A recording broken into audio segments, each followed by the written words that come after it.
I love the data, Chris and Cliff. I am a complete data junkie for running it by the numbers to make sure that the overall experience and service is correct on the outside. Now, I will say the other book that I grabbed was the same book Meenakshi grabbed, Unreasonable Yeah, Hospitality, because I think this has to be a balance still, right? You gotta get the numbers right, but if you don't have hospitality, yeah, your numbers can be perfect, nobody's coming in the door, it doesn't matter.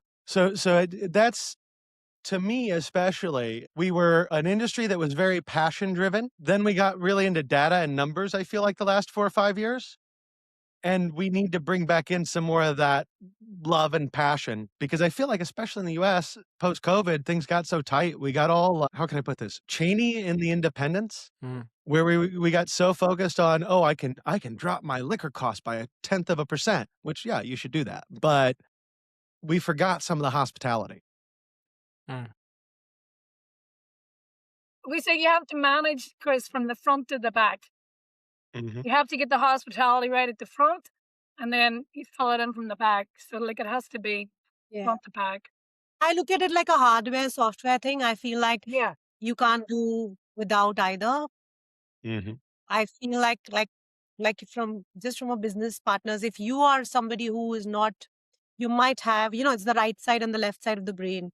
It's actually exactly that. And so if you see that if you're not somebody who's very data driven or who's not very detail oriented or understands the business end of things, do hire someone or find someone or partner with someone who can bring that. I feel that is really underrated in our industry a lot, like, because we go really mad in creatively mad. And I think that is why the reason of the failure of a lot of the industry and the businesses, especially run by chefs and bartenders, is because they think that, oh my God, I can make the coolest cocktail, I can make the guest happy, and they can do it. It's not like, it's not like they can't, but it's just that they're not bagged with solid business understanding. And it might take you years to build that, right? So I think that's the balance that we all strive, and that's the yeah, that's the golden balance to have. Like, I feel like you look at successful businesses and you see, what do they have both of these things. Somebody is matching up, somebody is picking up this weight, and the other, if it's not the same person, right? So it's usually that. 100%.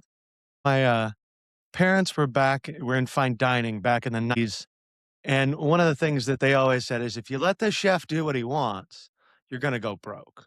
Yeah. Right? Because you have to put some financial control on the creatives, whether that's behind the bar or in the kitchen.